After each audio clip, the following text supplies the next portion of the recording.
In the bitter cold of a Siberian morning, where breath turns to ice before it leaves your lips, Sergeant Elena Volkov made a decision that would save dozens of lives and change military history forever. What happened in those crucial 15 seconds would be studied in war colleges for decades to come. Some called it genius. Others called it madness. But everyone agreed on one thing. It should have been impossible. This is the true story of how one woman's split-second thinking turned the laws of warfare upside down, and how the enemy's bullets found their mark in the most unexpected way possible. Elena Volkov had seen many winters in her 32 years, but nothing like the brutal cold that gripped the remote outpost of Kamchatka Peninsula that February morning. The thermometer read -47 degrees Celsius, cold enough to freeze spit before it hit the ground. As the senior non-commissioned officer of the 47th Arctic Reconnaissance Unit, she had trained for extreme conditions, but this weather pushed the limits of human endurance. The outpost sat on a rocky outcrop overlooking a frozen valley, strategically positioned to monitor the contested border region. For 3 weeks, Elena's unit had been tracking unusual enemy movement in the area. Intelligence reports suggested a large force was planning to cross through the valley under cover of the harsh weather, believing the extreme conditions would prevent any effective resistance. Elena's team consisted of 12 soldiers, each handpicked for their expertise in Arctic warfare. There was Private Dmitry Kozlov, a young sniper whose steady hands never shook even in the coldest conditions. Corporal Anya Petrov, the communications specialist who could maintain radio contact in weather that would defeat most equipment. Sergeant Major Boris Khrushchev, a veteran of countless winter campaigns whose knowledge of survival tactics was legendary among the troops. That morning started like any other. The soldiers performed their routine equipment checks, ensuring their weapons wouldn't freeze in the extreme cold. They applied special lubricants to moving parts and wrapped heating pads around critical components. Elena inspected each position personally, knowing that in these conditions, a single mechanical failure could mean the difference between life and death. The first sign of trouble came at exactly 0847 hours.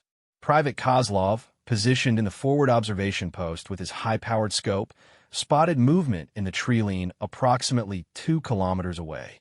Through the swirling snow and morning fog, dark shapes were moving with purpose across the white landscape. Elena grabbed her binoculars and confirmed what Kozlov had seen, a full enemy battalion, moving in tactical formation toward their position. The enemy force was massive, at least 300 soldiers supported by light armor vehicles and mobile artillery. They were dressed in white winter camouflage and moved with the precision of experienced Arctic troops.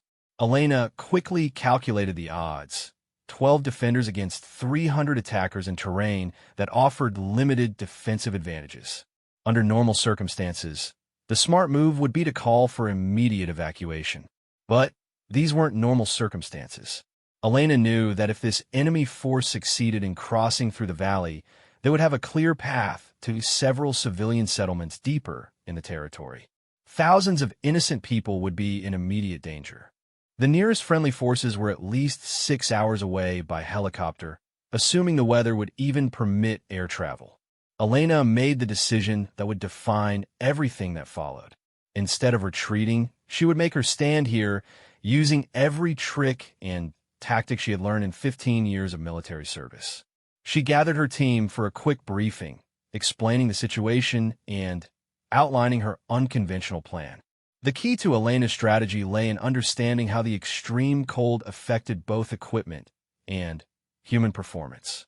She had observed that in temperatures this low, certain types of ammunition and equipment behaved differently than in normal conditions. Metal became brittle, lubricants thickened, and human reaction times slowed significantly. She intended to use these factors to her advantage. Elena positioned her soldiers in a carefully planned defensive formation. Rather than spreading them out in traditional defensive positions, she concentrated them in 3 groups of 4, each group positioned to support the others in a triangular pattern. This formation would allow them to create overlapping fields of fire, while maintaining the ability to relocate quickly if one position became compromised. The first group, led by Sergeant Major Khrushchev, took position in a natural depression behind a cluster of large boulders on the eastern side of the outpost. Their primary role would be to engage the enemy's left flank and draw their attention away from the main defensive line. Khrushchev's team included the unit's heavy machine gun crew and 2 soldiers armed with anti-tank rockets. The second group, under Elena's direct command, occupied the central position in a reinforced bunker that had been constructed the previous month. This position offered the best fields of fire across the valley and housed the unit's radio equipment. Elena's group included Corporal Petrov and 2 of the unit's most experienced riflemen. The third group, led by Corporal Mikhail Volga, took up position on the western side of the outpost in a series of fighting holes they had dug into the frozen ground. This group included Private Kozlov with his sniper rifle and 2 soldiers equipped with automatic rifles for close-range defense. As Elena finalized the positioning of her troops, she noticed something that would prove crucial to her plan's success. The extreme cold was causing unusual atmospheric conditions in the valley below. The temperature difference between the ground-level air and the warmer air higher up was creating a phenomenon known as thermal layering. This meant that sound would travel differently than normal, and visibility would be affected by unpredictable air currents. Elena had an idea that was either brilliant or completely insane. She remembered reading about historical battles where extreme weather had been used as a tactical weapon. During World War II, Finnish soldiers had used similar conditions to devastating effect against much larger enemy forces. The key was timing and understanding how the environment would affect both friendly and enemy forces. She called Corporal Petrov on the radio and instructed her to send a coded message to headquarters, reporting their situation, but requesting that no immediate support be sent. Elena wanted to maintain radio silence for the next phase of her plan. She also ordered all soldiers to switch their weapons to a specific firing mode that would take advantage of the current atmospheric conditions. The enemy force continued their advance across the valley, apparently confident that their overwhelming numerical superiority would ensure an easy victory. Elena watched through her binoculars as they moved in standard tactical formation, with advanced scouts followed by the main force and supporting elements. They were professionals, but they were also predictable. At 0923 hours, the enemy scouts reached the base of the rocky outcrop, where Elena's outpost was located. They began their ascent carefully, checking for defensive positions and possible ambush sites. Elena let them come, knowing that the real test would begin when the main force committed to the attack. As the enemy soldiers climbed higher, Elena noticed something that confirmed her suspicions about the extreme weather's effects. The scouts were moving more slowly than normal, their movements stiff and deliberate due to the cold. Their weapons were slung across their backs rather than held ready, likely because the metal would be painful to touch with exposed skin. Elena keyed her radio one final time before implementing her plan. She spoke quietly to each of her team leaders, giving them their final instructions and synchronizing their watches. What she was about to attempt had never been tried before in these conditions, and she knew there would be no second chances if it failed. The enemy main force reached the halfway point of the outcrop at exactly 0934 hours. Elena could see their commander through her binoculars, a tall man in an officer's fur hat who was directing the assault with hand signals. The temperature had dropped another 2 degrees in the past hour, and Elena could see ice crystals forming in the air as the soldiers breathed heavily from their exertion. Elena raised her hand, preparing to give the signal that would begin the most dangerous gamble of her military career. She had positioned her soldiers not just to fight, but to create a very specific set of conditions that would turn the extreme weather into an unexpected ally. In 15 seconds, everything would change. The enemy was about to discover that sometimes the most dangerous opponent isn't the one you can see, but the one who understands the battlefield better than you do. As Elena's hand began to drop, giving the signal to begin, She whispered a prayer to whatever forces might be listening in this frozen wasteland. What happened next would either save her soldiers and protect the innocent civilians beyond the valley, or would be remembered as the day 12 brave souls made their final stand against impossible odds in one of the most remote places on Earth. Elena's hand dropped, and 12 rifles fired simultaneously into the frigid air above the advancing enemy force. But these weren't aimed shots intended to kill. Elena had ordered her soldiers to fire directly upward at a precise angle, sending their bullets into the thermal layers of atmosphere she had observed forming above the valley. The extreme cold had created a unique atmospheric condition where warm air from the soldiers' breath and body heat was rising and mixing with the supercooled air above. When the bullets entered this layer, something extraordinary happened. The metal projectiles, already affected by the extreme temperature, began to behave in ways that defied normal ballistic expectations. As the bullets reached the peak of their trajectory and began to fall, the atmospheric conditions caused them to spread out in an unpredictable pattern. The thermal layering acted like an invisible lens, refracting the paths of the falling projectiles. What had started as 12 precisely aimed shots became a deadly rain of metal falling across a wide area of the valley floor. The enemy soldiers, focused on their assault up the rocky outcrop, had no warning of the danger falling from above. The first bullets struck with devastating effect, hitting soldiers who thought they were well out of range of the defenders' weapons. The psychological impact was immediate and profound. How could they be under attack from an enemy they couldn't even see? But Elena's plan went far beyond this initial surprise. As the enemy force scattered and sought cover from a mysterious incoming fire, she gave her second signal. Her soldiers began firing in a specific sequence, each shot timed to take advantage of the atmospheric conditions she had identified. The thermal layers were constantly shifting with the wind and temperature changes, and Elena had calculated how to use these shifts to create a pattern of falling bullets that would herd the enemy force into a predetermined area. Private Kozlov, positioned with his sniper rifle, had the most crucial role in this phase of the operation. Rather than targeting individual enemies, he was firing tracer rounds at specific points in the atmosphere to help Elena track how the thermal layers were affecting bullet trajectories. Each tracer round showed her exactly where the atmospheric disturbance was strongest, allowing her to adjust her soldiers' firing patterns in real time. The enemy commander, still visible through Elena's binoculars, was clearly confused by the nature of the attack. His troops were taking casualties from an invisible enemy, and his radio communications were being disrupted by the extreme cold affecting his equipment. Elena could see him gesturing frantically, trying to organize his scattered forces while under fire from an enemy he couldn't locate. Sergeant Major Khrushchev's team initiated the next phase of Elena's plan. They began firing their heavy machine gun in short, controlled bursts, but not at the enemy soldiers directly. Instead, they were targeting specific points on the rocky terrain where the extreme cold had made the stone brittle.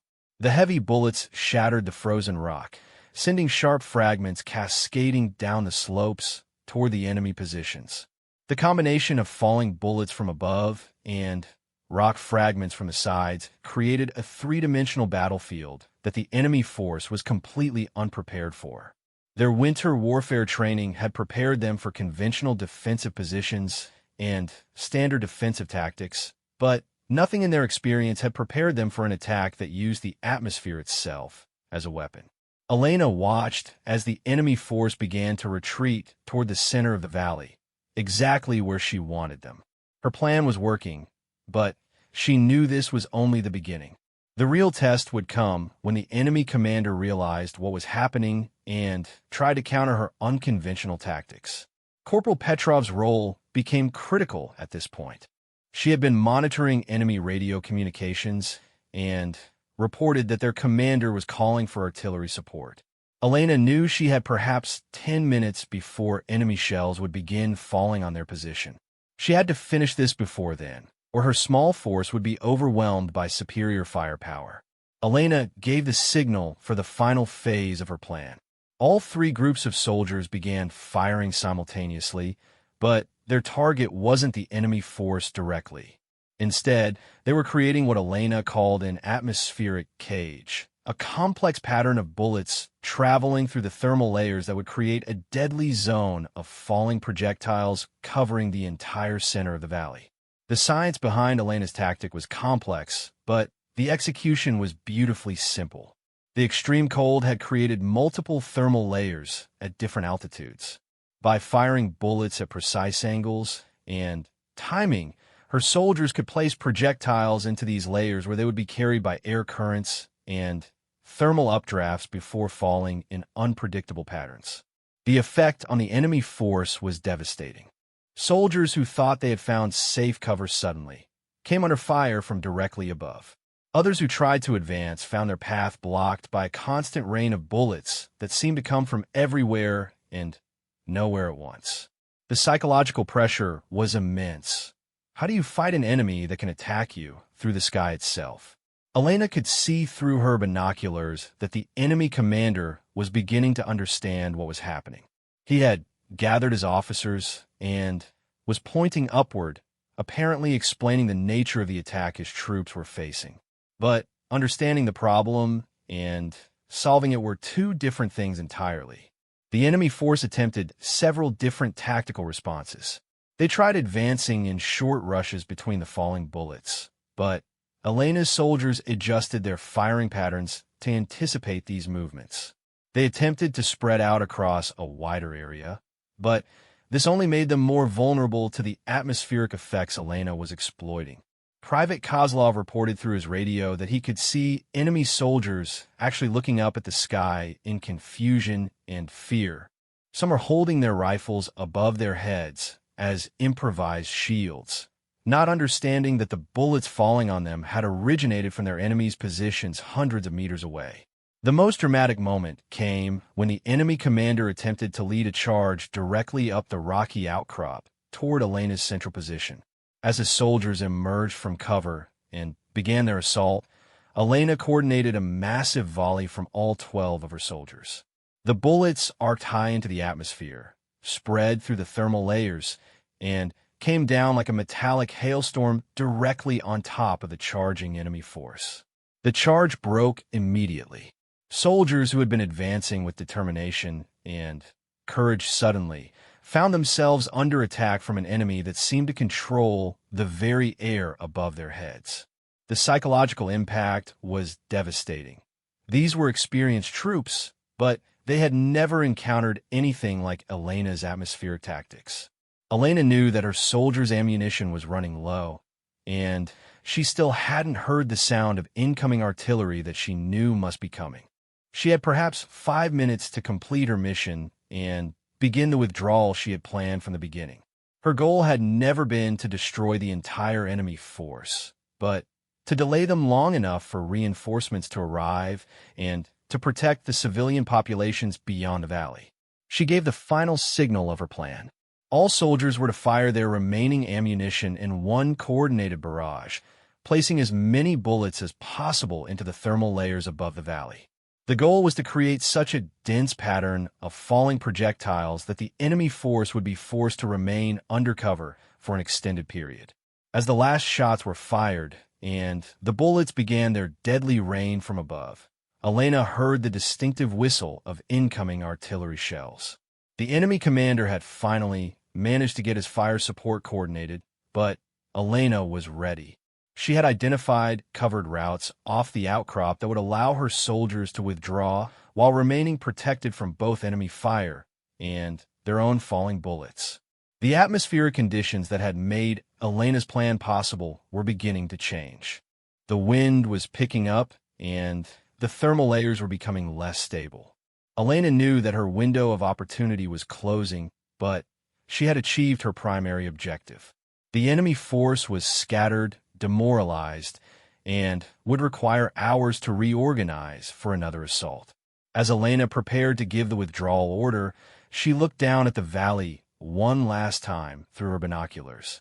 The enemy soldiers were still huddled under whatever cover they could find, many of them staring up at the sky as if they expected another rain of bullets to fall at any moment. Their commander was struggling to restore order to his scattered forces, but Elena could see that the psychological damage was severe.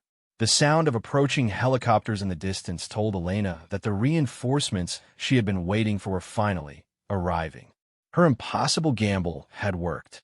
12 soldiers had held off 300 through a combination of scientific understanding, tactical innovation, and sheer audacity that would be studied and debated for years to come. Elena gave the withdrawal signal, and her soldiers began their carefully planned retreat from the outpost. Each team moved in sequence, providing cover for the others as they navigated the treacherous terrain behind the rocky outcrop. The extreme cold that had been their ally during the battle now became their greatest challenge as they struggled to move quickly across frozen ground while carrying their equipment and wounded. Private Kozlov had taken a bullet fragment in his shoulder during the final enemy barrage, but he insisted on carrying his sniper rifle despite Corporal Petrov's attempts to help him. The young soldier understood that their survival might still depend on his marksmanship skills if they encountered enemy patrols during their withdrawal. The sound of helicopters grew louder as Elena's team made their way through a narrow ravine that led away from the outpost. Through her radio, she could hear the voices of the relief force pilots as they engaged the scattered enemy troops in the valley below. The distinctive sound of helicopter-mounted machine guns echoed off the rocky walls around them, confirming that the reinforcements had arrived in force. Elena's tactical gamble had achieved something that military experts had previously considered impossible. A small defending force had not only survived an assault by an enemy 25 times their size, but had actually forced that enemy to retreat in confusion and disarray. The psychological impact of her atmospheric tactics had been so severe that many enemy soldiers were reported to have refused to advance across open ground for the remainder of the engagement. As Elena's team reached their designated rendezvous point 3 kilometers from the outpost, they were met by a search and rescue team led by Colonel Viktor Petrov, a senior officer from regional headquarters. The colonel had flown in specifically to debrief Elena and her soldiers about the unprecedented tactics they had employed during the battle. Colonel Petrov's first questions focused on the technical aspects of Elena's atmospheric shooting technique. How had she identified the thermal layers? How had she calculated the bullet trajectories? How had she coordinated 12 different shooters to create such a precise pattern of falling projectiles?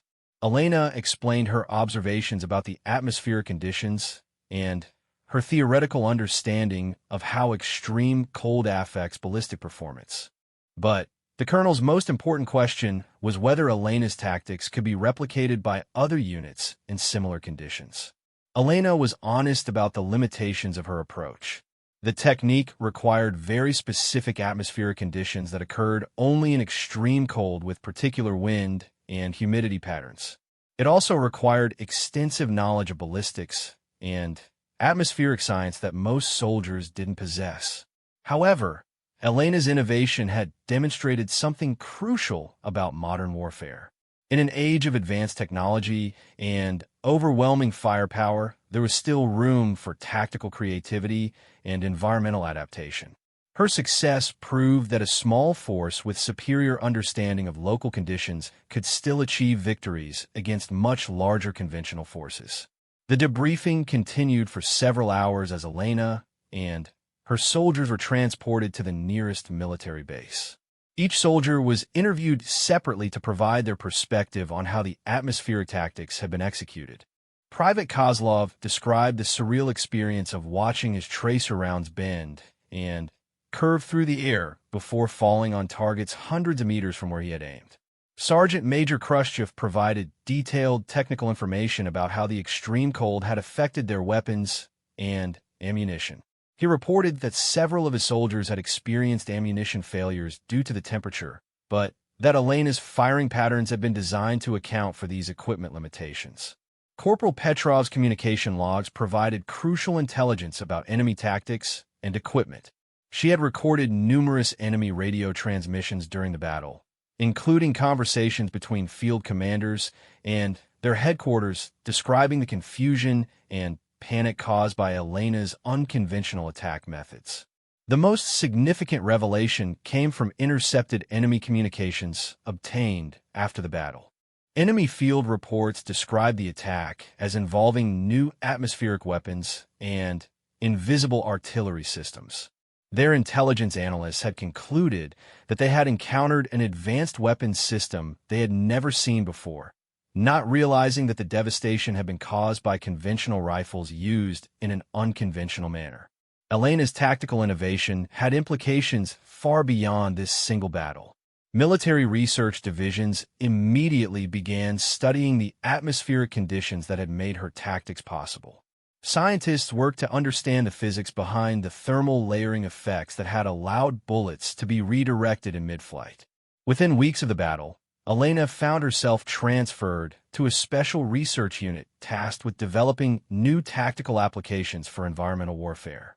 Her atmospheric shooting technique became the foundation for an entirely new field of military science that combined meteorology, ballistics, and tactical planning.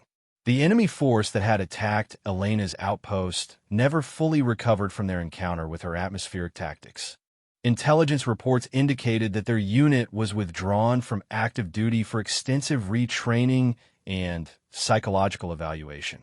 Many of the soldiers involved in the attack reportedly suffered from a condition that military psychologists termed atmospheric anxiety, an irrational fear of being caught in open terrain during extreme weather conditions. The civilian settlements that Elena's small force had protected sent formal letters of gratitude to military headquarters. Thousands of innocent people had been saved from potential occupation or worse because 12 soldiers had been willing to make an impossible stand using tactics that existed only in Elena's imagination until the moment she put them into practice. Elena's official military record was classified at the highest levels, but her achievement was recognized through special commendations and accelerated promotion. She was awarded the Hero of the Federation Medal in a private ceremony attended by senior government officials who understood the strategic implications of her tactical innovation. The extreme weather conditions that had enabled Elena's success became a subject of intense study by military meteorologists. They discovered that similar atmospheric phenomena occurred regularly in Arctic regions during specific seasonal conditions. This led to the development of new training programs for units operating in extreme cold environments. Private Kozlov recovered fully from his shoulder wound and went on to become an instructor in the new atmospheric warfare training program. His experience as Elena's spotter during the battle made him uniquely qualified to teach other soldiers how to identify and exploit thermal layering effects. Sergeant Major Khrushchev received a promotion to warrant officer and became Elena's deputy in the Environmental Warfare Research Unit. His extensive experience with cold weather equipment proved invaluable in developing new weapons and tactics designed to function effectively in extreme conditions. Corporal Petrov's communication intercepts from the battle became required study material at military intelligence schools. Her recordings provided unprecedented insight into how unconventional tactics could disrupt enemy command and control systems through psychological pressure rather than direct technological superiority. Years later, Elena's atmospheric tactics were formally incorporated into military doctrine for Arctic warfare. The technique required specialized training and specific environmental conditions, but it provided small units with a capability that could neutralize much larger conventional forces under the right circumstances.